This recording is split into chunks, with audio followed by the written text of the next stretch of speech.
Welcome back to live streaming on Facebook from the 2016 Food Tank Summit in Chicago. Before I move forward, I've got to thank the little people behind the scenes. This doesn't get, there isn't somebody just holding a cell phone out there, okay? We've got Chris Brown, who is working his magic, and I can't believe the software you guys use. It's pretty remarkable to do takes and things like that, you know. I'm real old school. I'm used to switchers with real switches and stuff on it. Tom Mose is here helping with the publicity, and he's out there tweeting and Facebooking, and you won't believe the hoops of fire they have to jump through just to get all of this live streaming. And Peggy Malecki is doing the same thing and getting it on my Facebook page, The Mike Novak Show. You can go to Food Tank on Facebook. You can go to Twitter. At Mike Now is my handle, or food_tank is the handle for Food Tank. You can also go to foodtank.com, and if you go there, you will see live streaming of the panels as they go on. That's a little longer form than what we're doing here. Backstage, we do quick hits, interviews anywhere from 5 to 8 minutes long or so.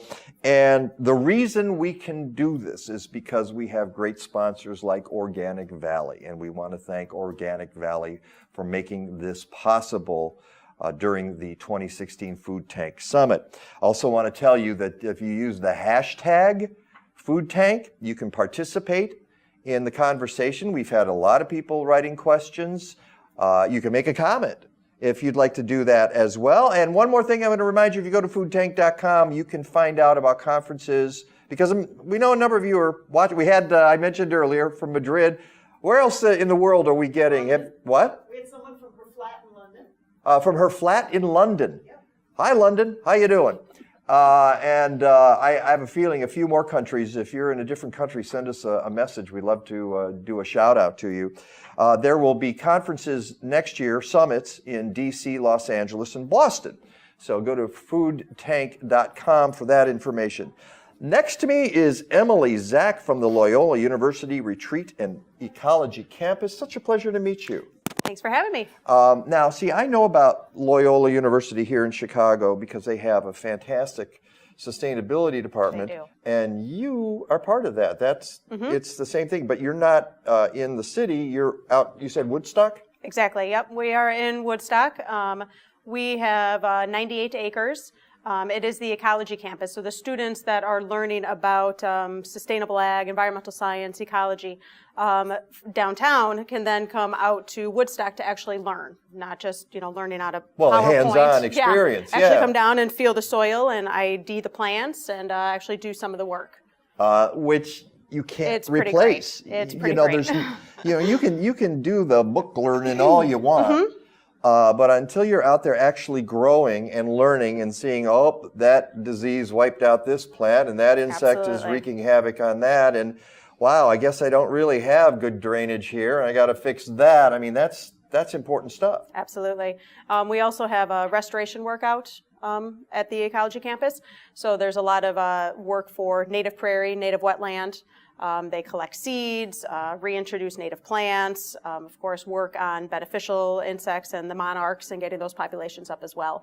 So it's 98 acres. I have the small little farm part, but then there's all kinds of other things going on out there too. Has the whole 98 acres been restored at this point, or are you still working on that? It's definitely work in progress. Ah. Oh, definitely. Well, that's good then, because that's another hands-on thing that's the students can do. Oh, I think it's years down the road, if ever.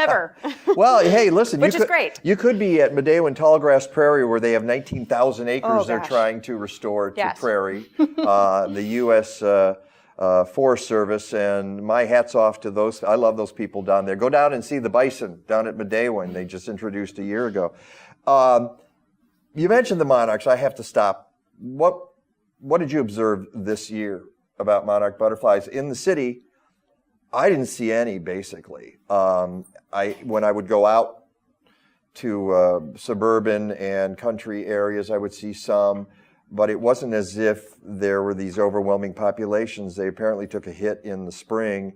late winter storm coming out of Mexico. What did you observe?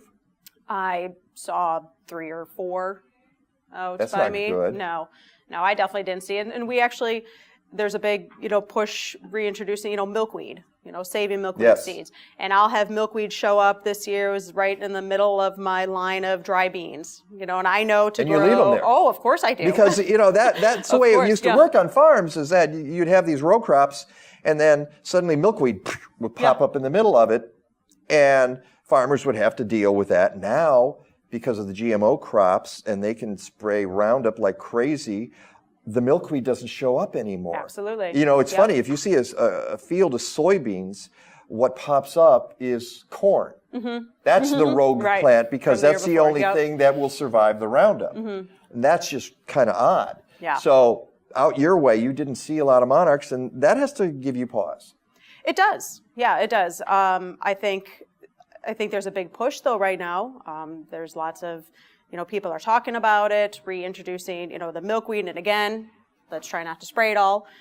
There's a couple other native plants that attract the monarchs as well, some butterfly weed, and trying to reintroduce that even just into your backyard. Having more flowers to attract the beneficial insects and the pollinators into our own backyards. It doesn't all have to be hedges and sod. We can have flowers, and I know we can.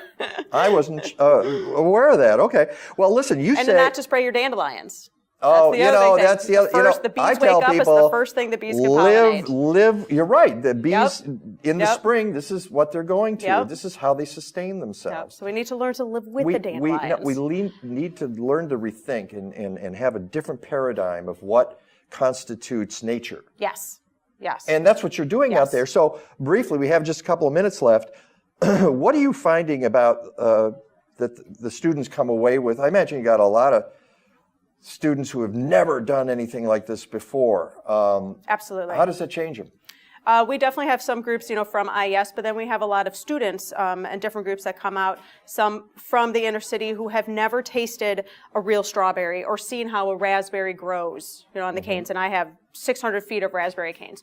Or seen when I pull, potatoes out, that actually potatoes do grow in the ground with dirt on them. I love growing potatoes. I love growing potatoes. It's just great because it's like magic, and it's a surprise. It's like a Cracker Jack box, because you never know how many potatoes you're actually going to have. Absolutely. Yeah. But for them to taste that strawberry that, grown in, in season, on that, it tastes completely different from what they're getting in January coming from, Chile or whatever. They've never tasted the food that is that fresh. You need to pick it and eat it right away, and now you know what real food is. Well, Emily, Zack from Loyola University Retreat and Ecology Campus, thank you so much. If people want to find out more about you, how do they do that? You can go online. You can just go to luc.edu. That's just the main website for Loyola. And you can go to IES and learn more information about that program. And then right in that page has the Loyola University Retreat and Ecology Campus page as well. Okay, luc.edu. We have more interviews coming up on our live Facebook stream. Again, #FoodTank. Join in the conversation. We'll see you in a few minutes.